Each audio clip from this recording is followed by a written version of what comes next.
I would like to welcome to the stage the moderator for this panel. She's a broadcaster for GB News. She's also the UK director for Common Sense Society, and amongst many other things, many other roles. I welcome the inimitable Emma Webb.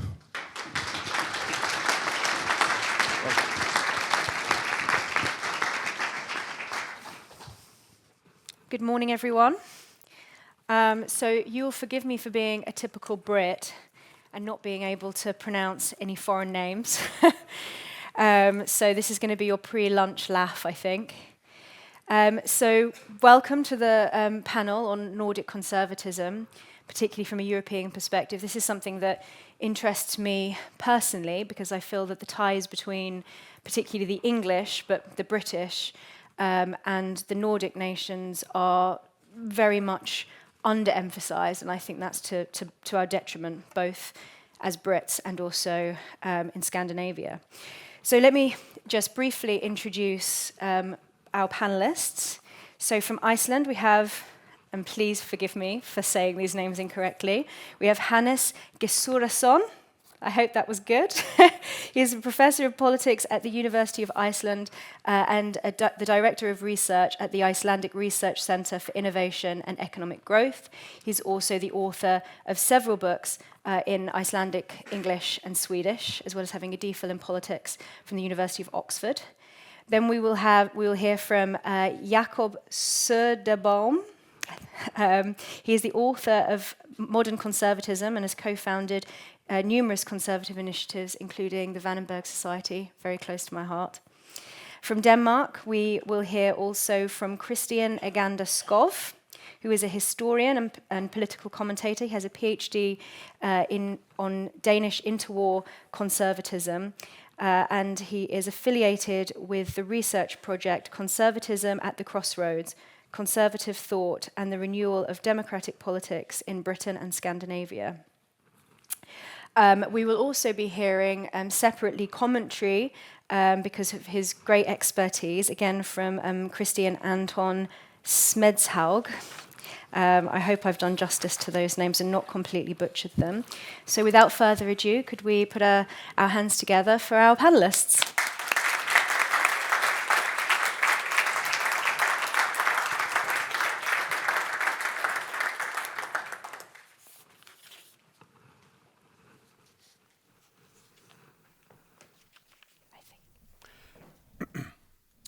Ladies and gentlemen, it is a pleasure to be here. As was mentioned, it is a bit of a continuation of the discussion last year, where I said a few things about Nordic liberalism and identified three major thinkers, Snorri Sturluson and Anders Chydenius and Nikolai Grundtvig, as the main conservative liberal thinkers in the Nordic countries. But now I'm actually going to approach the topic from a slightly different angle. I'm going to ask what makes Nordic conservative liberalism different from other kinds of conservative liberalism. By conservative liberalism, I mean a political position based on private property, free trade, limited government, and respect for tradition. And I think that what is really interesting and little understood about the conservative Nordic liberal tradition is that it rests on a long legal tradition. Snorri Sturluson, when he describes the speeches against the royal power by Torgny, the Swedish lawman, and the Icelandic farmer Einar, he is really articulating a tradition that existed before him. He wasn't creating a tradition. He was discovering, defining, and developing a tradition that already was there, as Michael Oakeshott, that some of you know, would agree on. And then if we go through the legal history of the Nordic countries, you see Jyske law, for example, the law of Jutland. In the preamble to that law, there is this conception of people having liberties. We see before us the sturdy peasant who insisted upon his liberties against the kings who are trying to encroach on his land and raise taxes on him. And the same actually in Ólafs Petri, whose preamble is written both in Finnish and Swedish law books to this time. You have the same conception there of liberties and the law under which the king is subject as well as everybody else. And this is something I think you wouldn't find in many places. The conception is that the king should be the guardian of the law, but not really a legislator. And this is an old German tradition that Friedrich Hayek, in his book Law, Legislation and Liberty, says was only maintained in England, in the common law tradition of England, but I would actually add also in the Nordic country to some extent, although challenged. So we have individual and collective liberties, and we have assemblies that make the law or define the law. And we also saw in the late Middle Ages and after that the kings were trying to break out of these constraints in the Nordic countries with absolutism. But then we had another characteristic. What I'm really seeking is what makes Nordic conservative liberalism different. And I think it is, which has actually been mentioned in some of the papers here, it is really the flourishing civil society, the third sector in the Nordic countries, the cohesion without commands. Because I think that the key to Nordic success is the rule of law, this strong legal tradition, free trade, and thirdly, cohesion, high level of trust. And that is articulated best, in my opinion, in Grundtvig, the Danish poet. And his definition of the Nordic cultural heritage. And even if he speaks himself a lot about danskheden, what he is basically about is the Nordic spirit in general. And what is so interesting about Grundtvig is that he emphasizes all these spontaneous associations that will provide for us a home, a sense of belonging. Why are the Nordic countries always surveyed to be the happiest in the world? It is because they have a sense of belonging. They have a strong collective identity which adds to their individuality. Even the Finnish communists, some of them prefer to be Finns rather than communists where they were faced with the challenge, like Arvo Tuominen in 1940 when he was asked to be a minister in the Kuosin government, and Yrjö Leino in 1948 when he was minister of the interior in Finland, and he warned the general who was in command of the Finnish army about an impending Finnish coup. So the Finn in those two guys conquered the communist within those two guys. Very interesting, this strong collective identity that we have, all of us, the five Nordic countries. And I think, as has been emphasized here, that over the centuries, 1,000 years, the Nordic countries have accumulated a lot of cultural capital that enables them to sustain themselves and withstand the social-democratic onslaught. And Grundtvig wrote wonderful poems about nationality basically being something that you should be able to choose. A nation is a nation that wants to be a nation. And he also wrote, very interestingly, about one thing that preoccupied the Danish a lot in 1848. He said, let the people in northern Schleswig decide for themselves who wants to belong to Denmark and who wants to belong to Germany. And he was basically the only person with that view then. It's very interesting to see that. Now, we have two challenges to this common Nordic identity developed over 1,000 years. The first one was, of course, the attempts by the kings, militaristic kings like Christian IV in Denmark and Charles XII in Sweden, and then Gustav III, to become absolutist rulers. They succeeded to some extent, but they could never break down totally the strong Nordic legal tradition. But social democracy was really the new absolutism. And I think there have been thousands of books written about the Nordic identity being one of consensus, social democracy, and so on. I think this is totally wrong. It's a break with the great Nordic tradition of the sturdy peasants that tell the kings we are independent people. And we had, of course, ideologues that tried to justify royal absolute power. And then we reasserted ourselves, the great Nordic tradition, especially in the early 19th century, where there was a liberal revival in the Nordic countries. Take, for example, the fact that the Eidsvoll Constitution of 1814 was largely influenced directly by Adam Smith, because it was written by friends of his who had actually arranged for the translation of the Wealth of Nations into Danish, the first translation. So there is a direct link between the traditional conservative liberalism of David Hume, Edmund Burke, and Adam Smith, and the Nordic liberalism, conservative liberalism of the 19th century.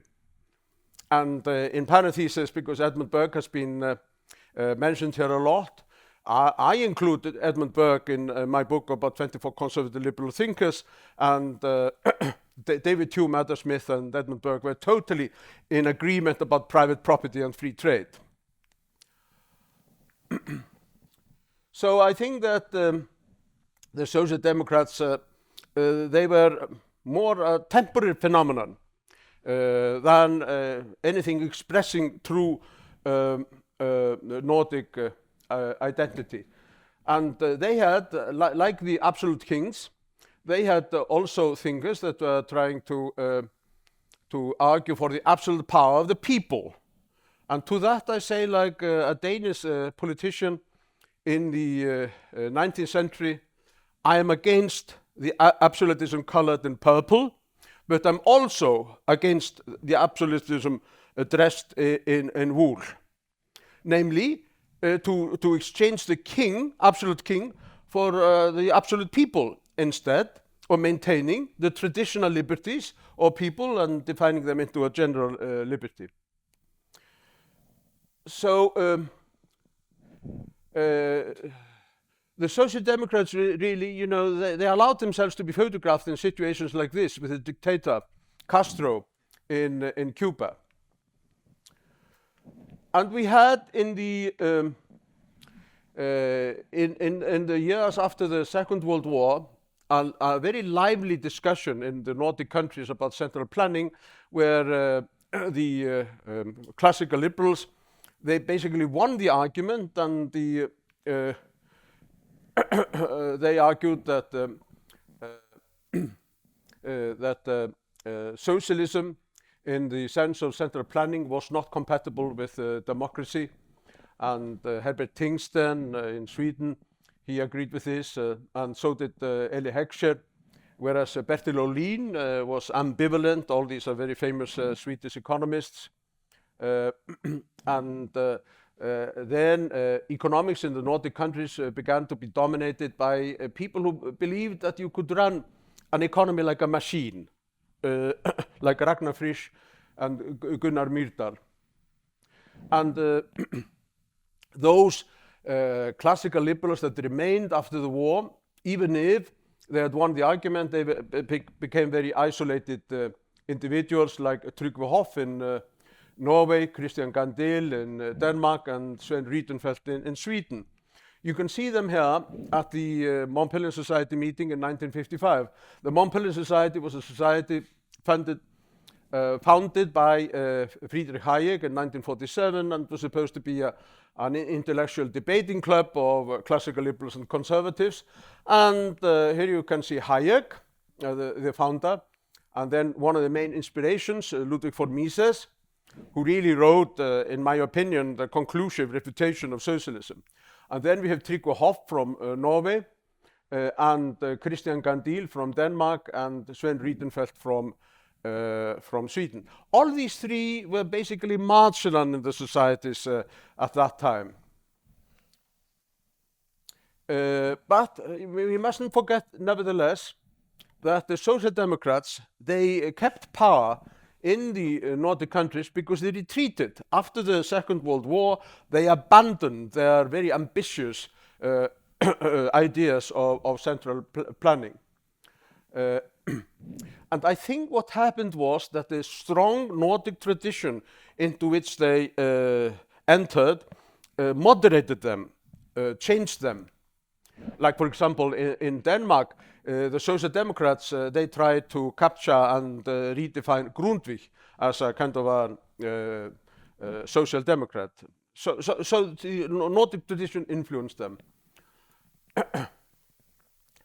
But then again, the Swedish Democrats especially, they were radicalized again in the 1980s. But the Swedish model ceased to work. And there was also a revolt of taxpayers in Denmark and Norway. And there was a revival of conservative liberal thought in all the Nordic countries. A return to the roots. And we saw in the 1980s and 1990s the end of social democratic hegemony. Then finally, I wanted to point out one thing about the Nordic tradition, which is what I call the Nordic model in international relations. And I haven't seen anyone really discussing it anywhere. I think the Nordic countries in their dealings with one another have really established an extremely interesting model for resolving international conflicts. One of them is peaceful secession. Norway seceded from Sweden in 1905. The Swedes didn't send an army to Norway, although they had done it actually in 1814. Finland seceded from Russia in 1917. The Bolsheviks were too weak to resist this. And Iceland seceded after peaceful, friendly negotiations with Denmark in 1918 and became a sovereign country. So peaceful secession is one part of the Nordic model of international relations. Another one very interesting, which I just mentioned in connection with Grundtvig, was border changes by plebiscites. What happened in 1920, when actually Grundtvig's idea was implemented, because Northern Schleswig was divided into 3 constituencies, and then when they were voting whether they wanted to belong to Denmark or to Germany, and one of them wanted to belong to Denmark, Sønder Jylland, and the other 2 wanted to belong to Denmark, and then the other ones to Germany. And I think that this may have a relevance both in Ukraine and, say, in Georgia, if people have followed the things there. Another Nordic solution is the autonomy of special regions. We had the Åland Islands. The Åland Islands, they spoke Swedish, they felt Swedish, they wanted to be a part of Sweden. There was a referendum about it and so on. But then finally, it was decided that they would remain a part of Finland, but they got so much autonomy that nobody there is now unhappy about being a part of Finland. The same actually applies to South Tyrol, for example. So you see that some of these conflicts are, there are resolutions of them, peaceful resolutions. And then finally, because we are discussing the EU a lot, we have in the Nordic countries cooperation without surrender of sovereignty. Because the Nordic Council has been operating since 1952, and we abolished passports. We've integrated our legal system, our social security provisions, and so on. And we've done all of this in peaceful cooperation without anyone trying to impose their own will upon others. So we haven't delegated any power to Brussels bureaucrats in this kind of cooperation. And I think that perhaps in the future, we're thinking about the future of the EU, why not look at the Nordic Council and try to use that as a model for the EU? So I would just end with words that an Icelandic author, Einar Már Guðmundsson, used, and everybody who comes from the Nordic countries understands. Norden er Jorden.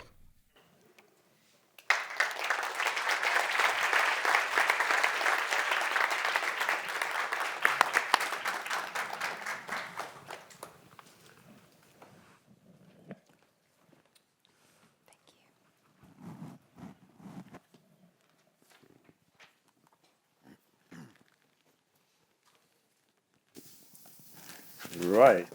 As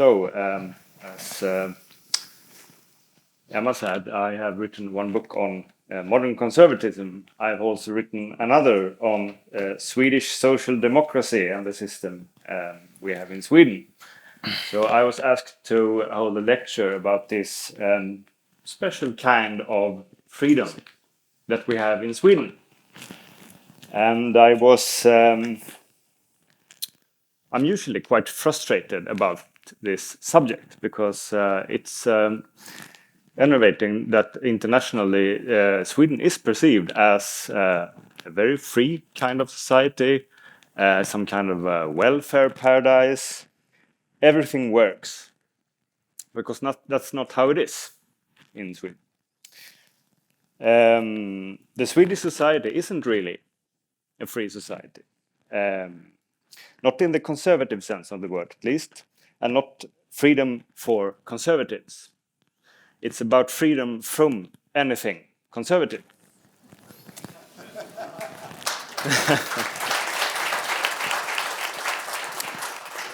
The Social Democrats in Sweden have ruled, now listen to this, for 76 of the last 100 years. This is true. And between 1932 and 1976, they ruled for an unbroken period of 44 years. Of those 76 years in total, the last 100 years, the Social Democrats have only been in majority twice, 1940 and 1968.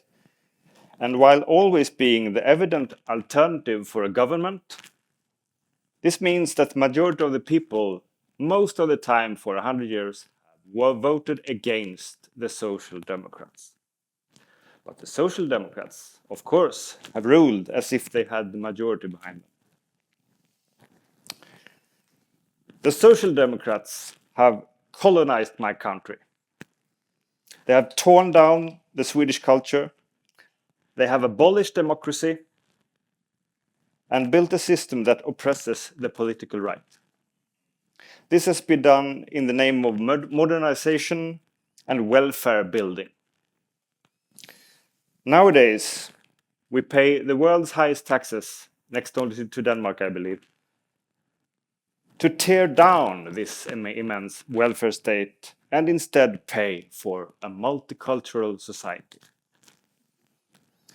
And none of this has been asked for in the popular vote. During their 76 years in power, the Social Democrats have done pretty much the same as Viktor Orban is accused of doing in Hungary. In order to maintain and to strengthen their own power. They have strengthened their power over the opposition, over the state and the public sector, over media, over the entire educational system, and over the civil society through a corporativistic social order which listens only to central organizations and which gives state funds only to the organizations that are ideologically in line with Social Democrats and left-wing liberalism.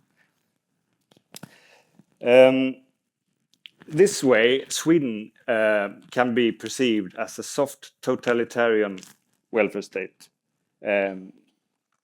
which is in line, of course, with what Professor Hannes said.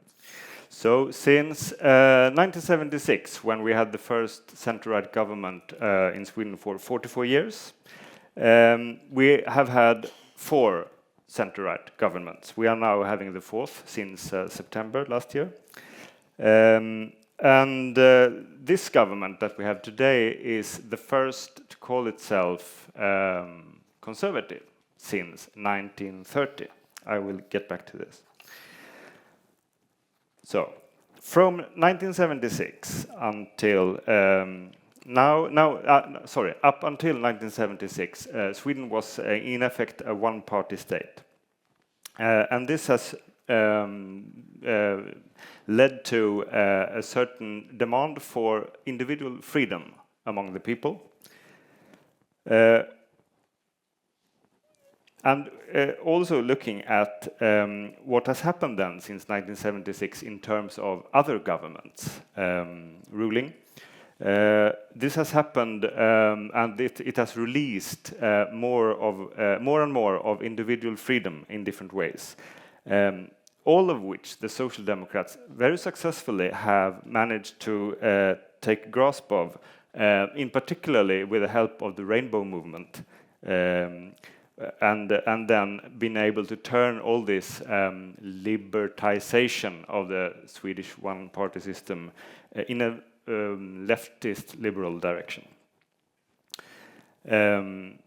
So the result basically is what since maybe 10 years now is called state individualism, which is a very particular kind of freedom which possibly only exists in Sweden, because Sweden always ranks, you know, in this map up on the far right, where everyone else is in the middle or more to the left in this square, you know it. And what this state individualism is about, in my view, is that the state holds your how to say, under your arms, so that you can be free from Christian ethics, bourgeoisie structures, national traditions, classical family values, and also where the leftists' old political parole of equal salary for all workers has been transformed into the same salary whether you have a work or not. In line with this, the Social Democrats during the 20th century have taken over the Swedish church and transformed it into a socialist propaganda machine. They have carried through a cultural revolution on Swedish national traditions, abolishing it all from the public sphere, and of course tearing down all the old cities of all towns in Sweden. They have also undermined typically conservative electoral groups, such as priests, militaries, highly educated in the private sector, and entrepreneurs. They have all; these groups have all had a much harder life after some certain social democratic reforms during the 20th century. Of course, they have also undermined family as an institution. And I think it's important that from the 1970s onwards, the people's resistance against living on welfare has been broken down, and with the ideology that everyone should be welfare taking. How to say? What's the word again? State funds, you know? Yeah, bidrag. Sorry. Benefits, yeah, everyone should have state benefits despite what income you have. And because of this, all families get these state benefits despite income, and it actually means that no one really cares in general that there are a lot of people, millions of people today getting state benefits. This is nothing to be ashamed of, you know, that's the ideology. So, what this means is actually that the Social Democrats have been able to take credit not only for enforcing democracy in Sweden, but also for libertizing, freeing the people, and to realize the liberals' dream of an all-including individualism.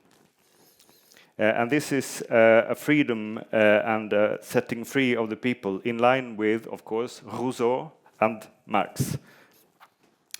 And all these freedoms and the rights that go together with them should today be for everyone, despite background, and no matter if you're born in Sweden or moving to Sweden.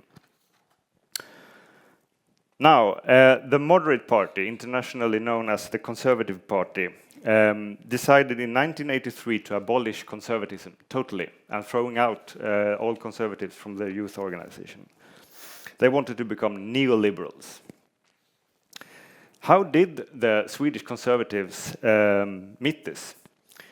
we go back a little and we can see that from 1945 onwards, conservatism is going down in the Swedish party system, meaning basically that the moderate party, or what was before they changed the name to the moderate party, they are getting more and more interested in liberalism and wants to think in new modern terms. And this goes on and on and on. However, you can also see the development that intellectual conservatism in Sweden, as in most other Western countries, is growing. So in Sweden we have the PhDs, PhD'd, how to say, thinkers, disputed thinkers, such as Tage Lindbom, Hans Zetterberg, and Claes Rhin. And there are, since, especially since the 1990s, there are many very good other conservative writers in the Swedish daily newspapers. This is a positive development. However, because the Swedish conservatism went partyless without the party in 1983, it has also meant that they have had to be an underground movement. And in particularly concern or gravitating in student organizations with connections to Föreningen Heimdal in Uppsala. We have at least one representative here from, I think there are several from Föreningen Heimdal. They have been around for 130 years in Sweden, always standing up for conservatism. And then comes the big change in 2011, when the Sweden Democrats decided not to be a nationalist party, but to be a social conservative party, and starting to talk about Disraeli and such.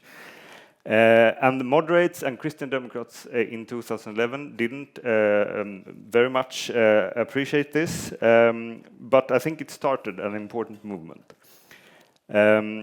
What we now have, and what happened to my immense surprise in September, is that we have a government formed with the moderate party, the Christian Democrats, and the liberals. The moderate party is now calling themselves proudly liberal conservative. The Christian Democrats also call themselves conservative. The Sweden Democrats, who is supporting this government and making it possible to govern, call themselves conservatives. And the Liberal Party, obviously, are positive towards conservatism. And they also have this agreement called Tidöavtalet, on the agreement on which they govern. And when I analyze it, I think it's 99% Edmund Burke. So to conclude, I believe in the future of conservatism in Sweden because of this development over the last 10 years. But there is still much to be done when it comes to liberty and freedom in the Swedish society. Thank you.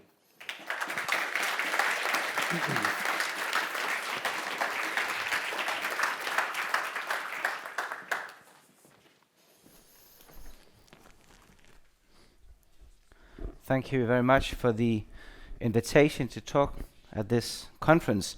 I've been asked to say a few words about Danish conservatism, and especially the curious question why there is so much cultural confidence in Denmark as seen from the other Nordic countries.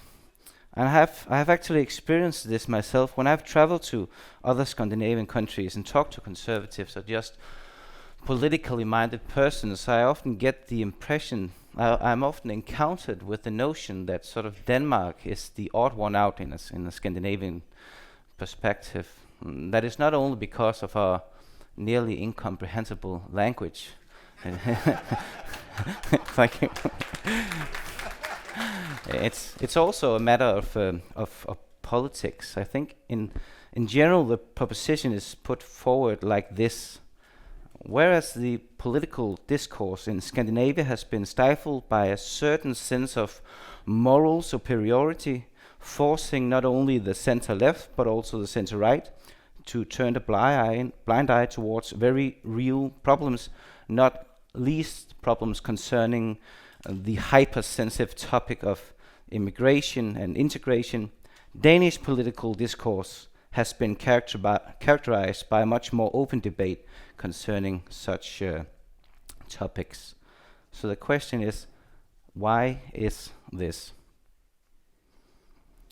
I think we need to take a detour to sort of appreciate this. In contemporary political debates, we often talk about the clash between the people and the elite or the elites. The British political scientist Matthew Goodwin, just to mention one, has characterized this as a deep-rooted and unfolding realignment of politics, which has been taking place all over the West. The elites, he posits, has conducted a revolution, and populism then is the counter-revolution to this. The distinction, of course, has its share of problems. For one, it is not only an analytical distinction, but as, for example, the liberal historian Jan Werner Müller has pointed out, itself part and parcel of the so-called anti-pluralist language of populism, which pitches the supposed people against the supposed elite and claims to represent the true interest of this people against an elite which has usurped power and now illegitimately dominates politics, economics, and culture. Brilliant analysts of populism, such as the aforementioned Goodwin and the American writer Michael Lind, and classic names such as James Burnham and Christopher Lasch, all indicates that populism is in fact what you might term a modern instance of class conflict. Conservatism has always, or at least mostly, been defiantly against such class conflicts, seeing those as a threat to social and political cohesion. Yet we cannot dismiss the fact that there is a growing tension between something that we might call the people and something that we might call the elite. And I think this fact poses a challenge to modern conservatism, but also provides an opportunity to modern conservatism. But let's get back to the sort of the comparison between the Danish conservatism and the other Scandinavian conservatisms. Of course, in general, the general picture is that the traditions are more similar than they are dissimilar. For one, they share the crucial fact that they all lost to social democracy. So Scandinavian politics has, as Jacob pointed out, been dominated by social democracy, and that goes for Norway and Denmark, and of course, especially in Sweden. I think one difference between these different traditions is that Swedish conservatism, and this might just be prejudice, but Swedish conservatism has always had a more elitist bent, and Norwegian conservatism, although it has always been proudly middle class, it has also been, at least traditionally, proudly urban and bourgeois. The roots of the modern Danish center-right in comparison are more populist, to use that term, less elitist and perhaps more rural. I think perhaps you can sum it up by saying that it is more sort of anti-establishment in its roots. So at the end of the 19th century, Danish politics was defined by a struggle between conservatives and Democrats on the left. The latter emphasized the connection between the free citizen, culture, tradition, and strong communities. Their party, which was named Venstre, had elements, of course, of radical, liberal individualism. They had emancipation thought, and they also had elements of urban elitism. Yet it was first and foremost influenced by cultural conservatism, anti-elitism, and the importance of the belief in the importance of the self-sustaining and self-organizing agrarian communities. And these ideas were fused together by the priest and poet and politician Grundtvig, which we heard a little about just a second ago, and whose important and also quite idiosyncratic mixtures of German romantic idealism and deeply rooted communitarian traditions and also British classic liberalism were summarized in the concept of folkelighed, a concept which will sound familiar in other Scandinavian languages, but is almost impossible to translate accurately into English, I'm afraid. It carries a degree of democratic populism and was also draped in the language of nationalism. It combined this with ideas rooted in Enlightenment thought about elevating the spiritual level of the common people in order to make them self-aware, self-reliant, and self-confident.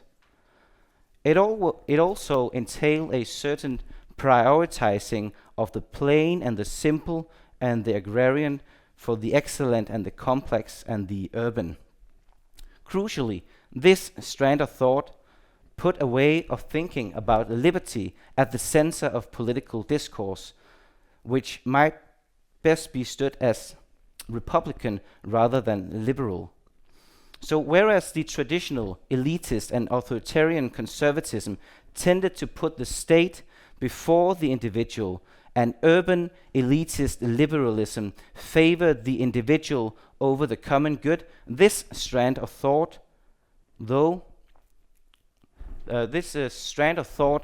ideally claimed liberty as a precondition for responsibility and thus emphasized the interdependence between the individual and the common good.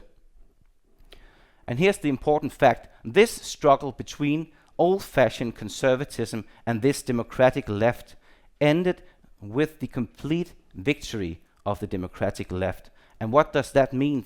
That means that conservatism afterwards adopted those ideas and made those ideas into the foundation of modern conservatism.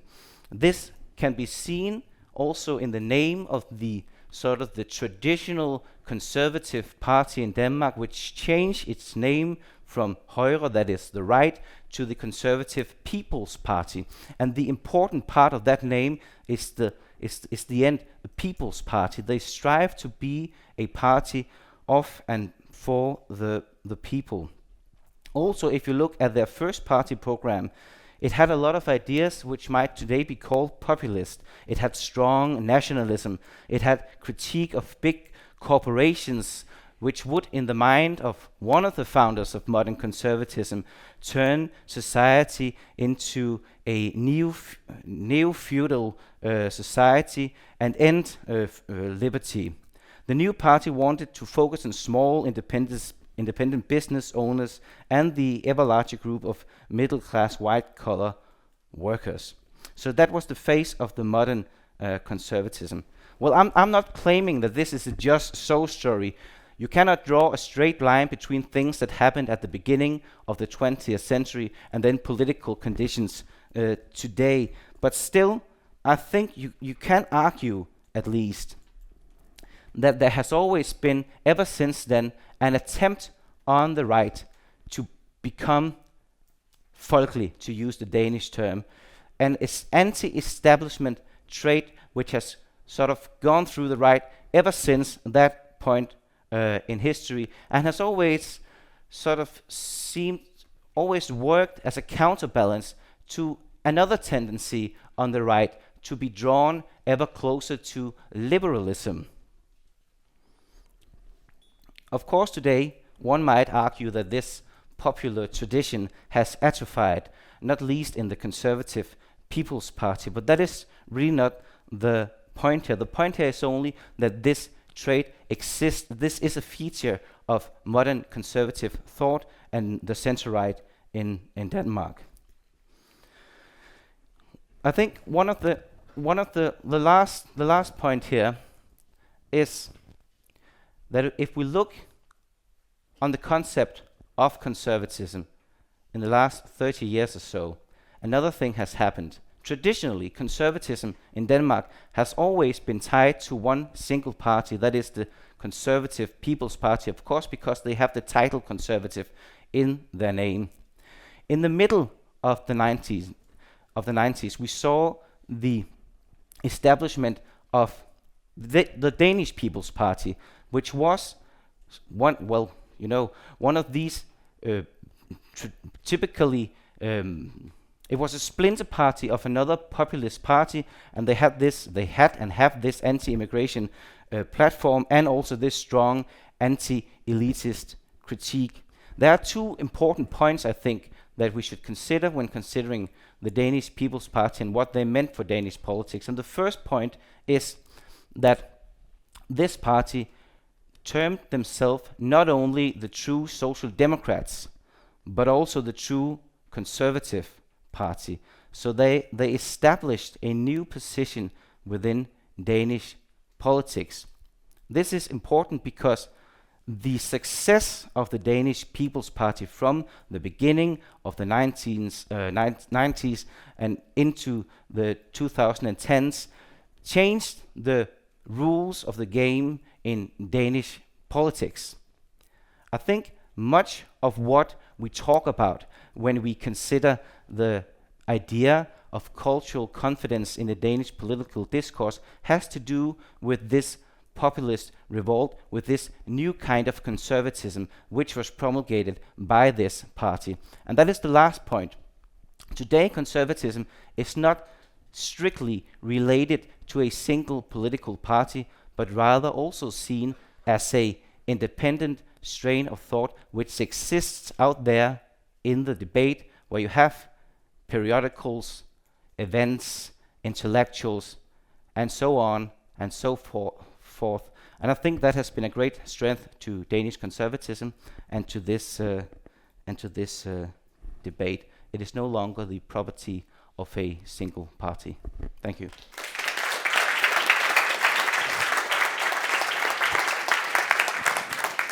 So, because we're a little short on time, we've only got about 10 minutes left of this session. I thought before throwing it over to Christian for his commentary, I thought maybe we could frame this in terms of one particular question that concerns me, that I was fascinated by since last year's panel. Last year's panel on this subject was my favourite. So I don't know if you're all familiar, in the UK we have this term, the Great Realignment, and from everything that you've described, it sounds as if the same Great Realignment that's been happening in British politics is also happening here, from economics more onto cultural issues, the same sorts of concerns surrounding neoliberalism, liberalism, and its sort of enforcing of certain values and so on. So I wanted to ask you if you could frame your comments around this general question of whether, as it seems to me, in Scandinavia there seems to be this sort of conservative renaissance occurring, which for me as a Brit I find very exciting, because as I mentioned in my opening remarks, I think many other Brits feel a sort of strong fraternal tie to the Scandinavian countries because of our deep historic roots, particularly pre-Christian historic roots. So is there potential for a Scandinavian conservative renaissance to catalyse a Europe-wide conservative renaissance? What would that look like, and would potentially Denmark be the country leading the way on that? So to throw over to Christian first. Yeah, thank you. I think Norway could be a good place to start because we are a little on the outside of it. And I think it's two reasons for that, and that is the observation that Skov presented, that in Norway we had a kind of conservative urban tradition, which is also more a kind of European oriented. But you also have a kind of conservative rural tradition, which is national oriented. And that goes for the Farmers' Party in general. And that's why we are not inside the European Union. And then we have the EEA, as Gisur presented. So in Norway we have a special tradition with a relatively strong non-communicated conservative position in the Farmers' Party that has come up very strongly under the European Union discussion. And that means that you do not have that kind of clear-cut conservative party in Norway having the urban basis. And that is why we know what we can say a kind of structural conservative party now in government with the Social Democrats because of the reformism by the Norwegian Conservative Party in the last government. So that's a kind of special case, meaning that there is a very special situation in Norway. And it was a conservative no considered in Norway against being a member of the European Union, and it was conservative no to the reforms implemented by the conservative former government that made the Farmers' Party, the Centre Party, so big in the election in 2021, forming a minority government with the Social Democrats. And that means that we have a kind of different situation. So considering the European reinvention, I think in the first place it will be the other Nordic countries and not Norway as it is today.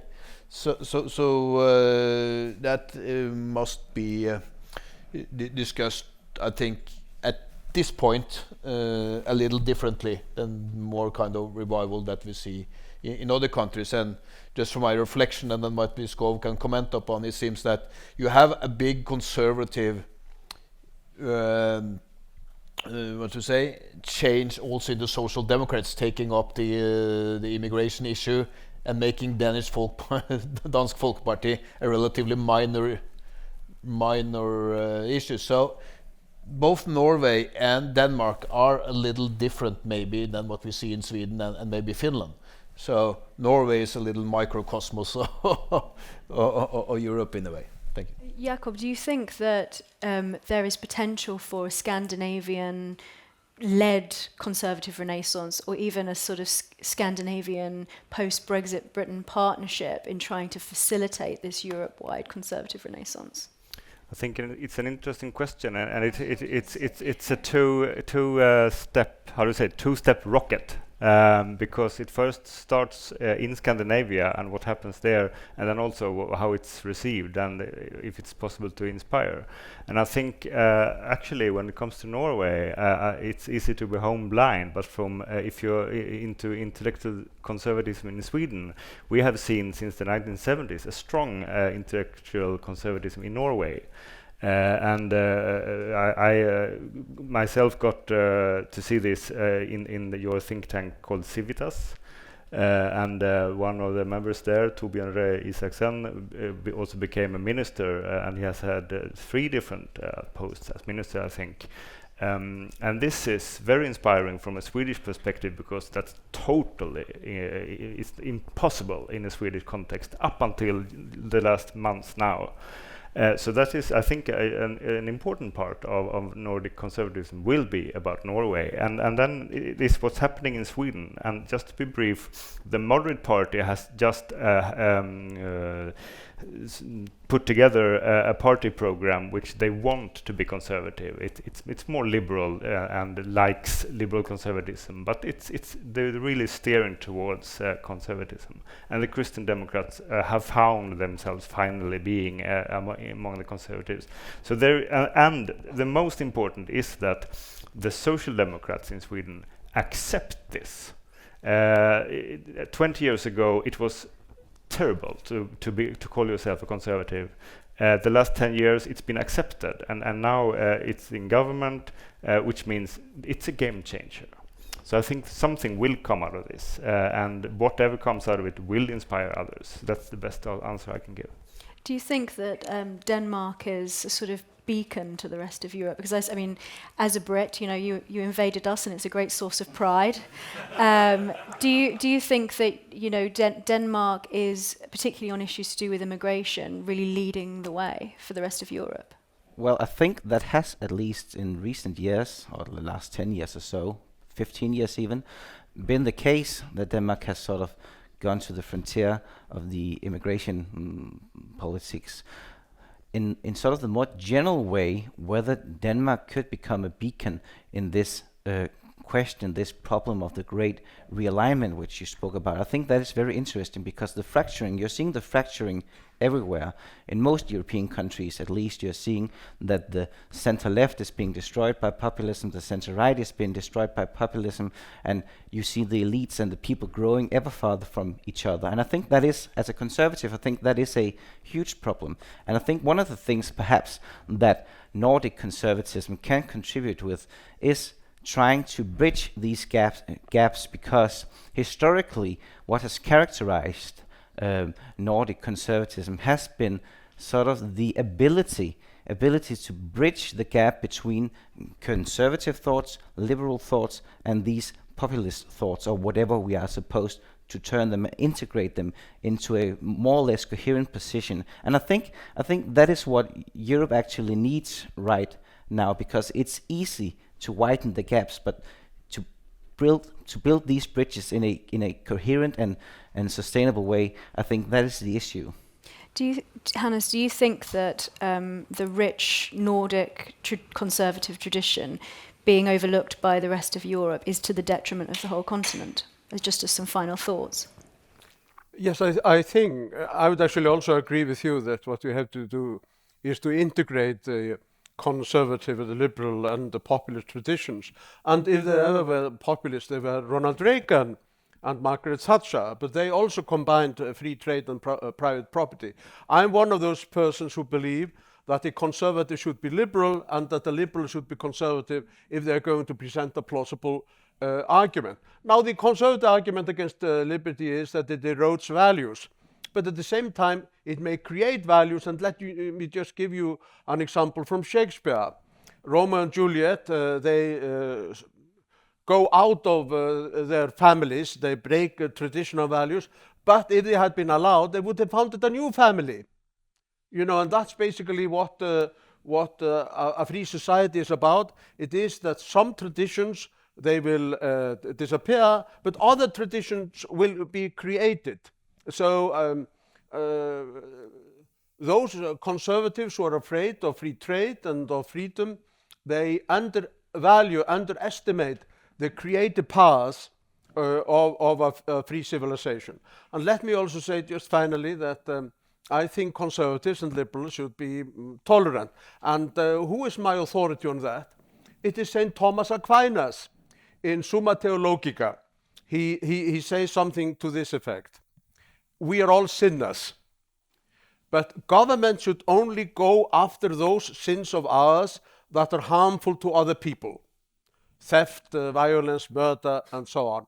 And should leave alone those sins of ours that are not harmful to others. And I think that's an excellent principle.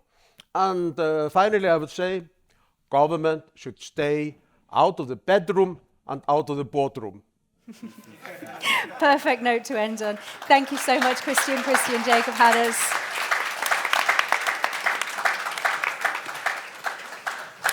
And it's been an honour to chair this panel. Thank you very much. Thank you.